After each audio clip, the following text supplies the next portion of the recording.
Ini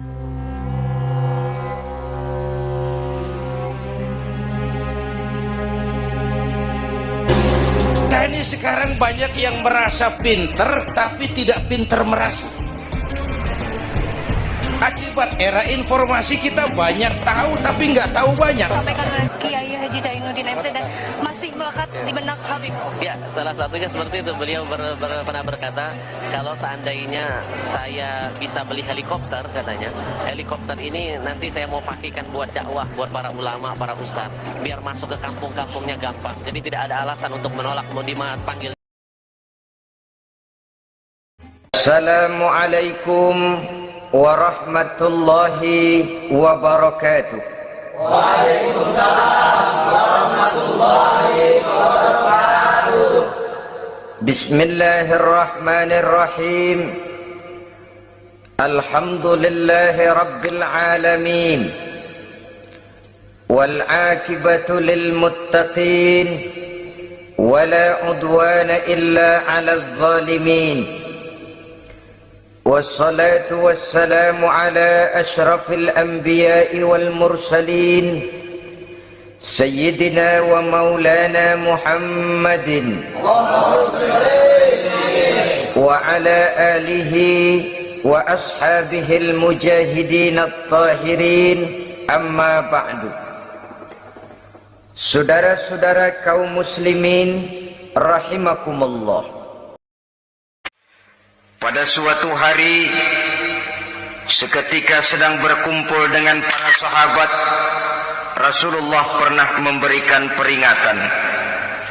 Beliau bersabda, "Yushiku an tada'a alaikumul umamu kama tada'al akalatu ala qas'atiha." Pada suatu saat nanti akan datang di tengah-tengah kamu, wahai umat Islam, di mana orang-orang lain di sekeliling kamu akan bersatu mengerubungi kamu seperti bersatunya orang-orang mengerubungi makanan di atas meja hidangan. Akan datang suatu saat nanti di mana kondisimu dikepung sedemikian rupa, yang barat mau menerkam, yang timur mau menghantam, yang selatan mau menginjak-injak, yang utara pun akan menjelajah. Kondisimu seperti makanan di atas meja hidangan. Sebagian sahabat merasa heran dan terkejut, lalu mereka bertanya, "Amin qillati nahnu yauma izin ya Rasulullah?" Apakah jumlah kami pada waktu itu sedikit ya Rasul?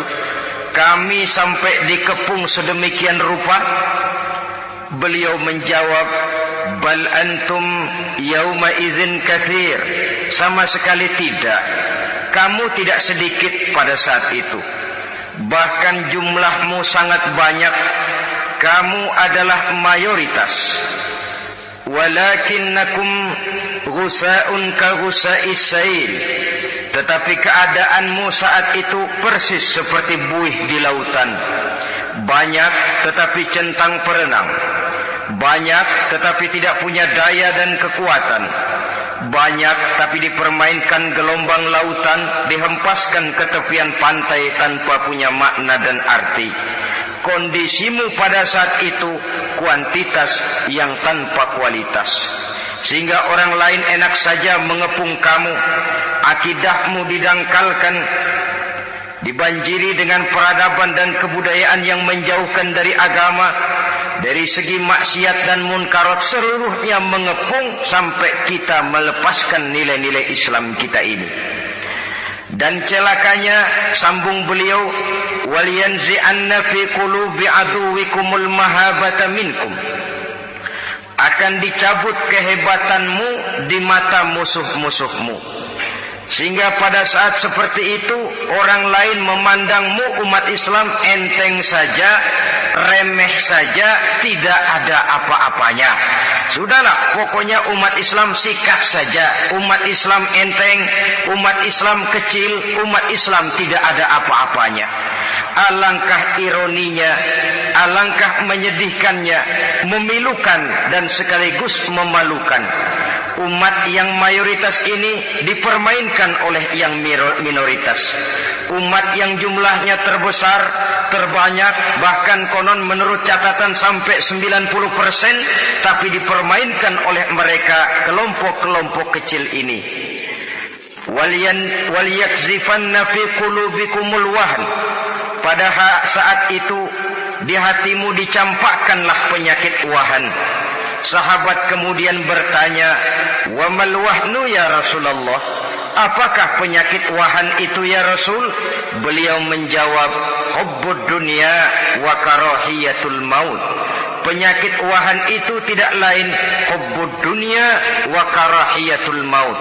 Terlalu cinta kepada dunia dan terlalu takut kepada mati. Materialistis dan takut resiko. Dua penyakit inilah yang menyebabkan walaupun umat ini mayoritas, tapi dipermainkan oleh yang minoritas. Walaupun dia golongan terbesar, tapi nasibnya seperti makanan di atas meja makan. Dari segala macam penjuru mau menghantam dia. Saudara-saudara kaum muslimin yang berbahagia, ini merupakan analisa sosial bahwa pada suatu saat nanti akan terjadi di tengah-tengah umat di mana kita dihantam dan diserbu dari segala macam penjuru. Akidah didangkalkan, peradaban dan kebudayaan dirusak, makanan dan minuman diracuni, pakaian ditelanjangi dan lain sebagainya, sampai kita melepaskan nilai Islam yang kita cintai ini. Kondisi sosial ini satu saat akan datang kepada kita. Demikian analisa dan peringatan dari Rasulullah sallallahu alaihi wasallam.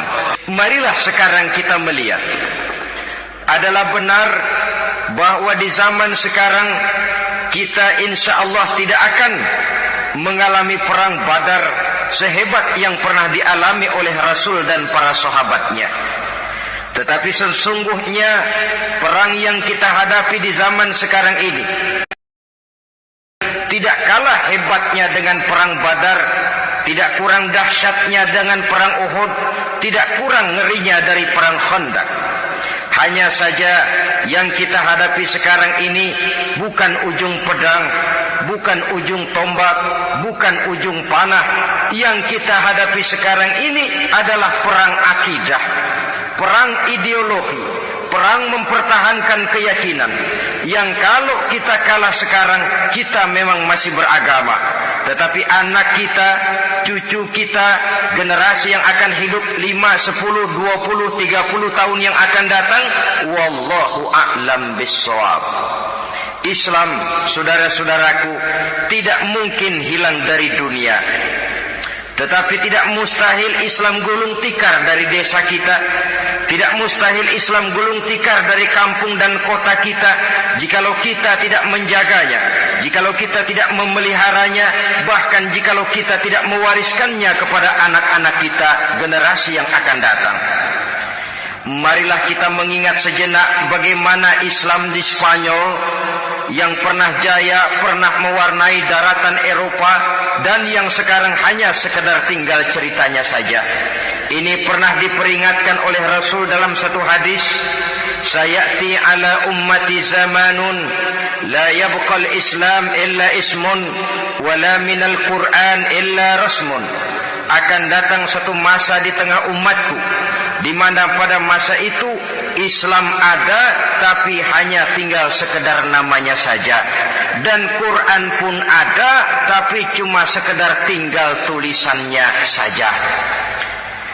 Apabila kita tidak mewariskan ini kepada generasi yang akan datang, maka serbuan-serbuan dari berbagai macam penjuru dari hari ke hari semakin kita rasakan kehebatannya.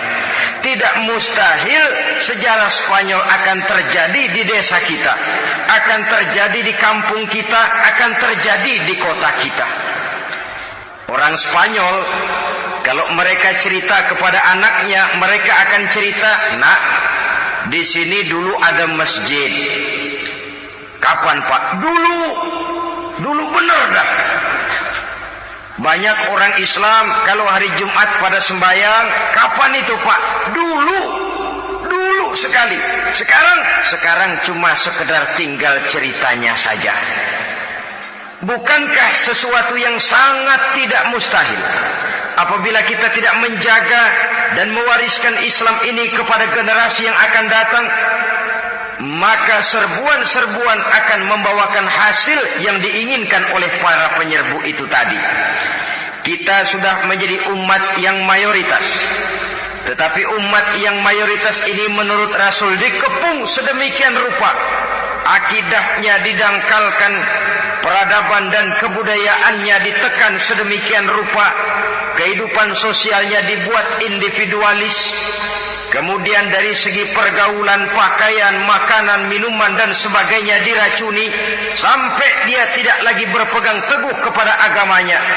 Dan dikala itu hilang kehebatan umat ini di mata musuh-musuhnya.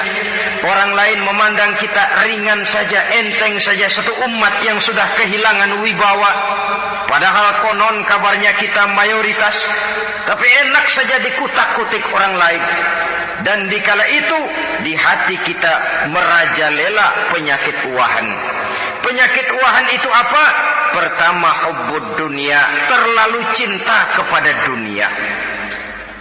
Terlalu cinta kepada dunia yang menyebabkan kita lupa akan tanggung jawab dan kewajiban, lupa meneruskan dan mewariskan Islam kepada generasi yang akan datang. Kita berlomba hanya untuk mengejar dunia dan seluruh isinya, baik dia bernama material, baik dia bernama seksual, baik dia bernama pangkat, jabatan dan kedudukan. Berlomba-lomba kita di dalamnya, sampai tercampaklah penyakit hubbud dunia di dalam hati ini. Berurat dan berakar dunia itu, sulit dan berat kita berpisah daripadanya. Akibatnya kemauan untuk berbuat demi dan atas nama agama sangat sulit terwujud di dalam kehidupan ini. Yang kedua, karahiyatul maut, terlalu takut kepada mati. Baik mati ajal, mati dalam artian yang sebenarnya, baik mati usahanya, baik mati karirnya, baik mati pangkat dan jabatannya. Sehingga dengan demikian akibatnya jatuhlah kita menjadi umat yang kehilangan wibawa di mata orang lain.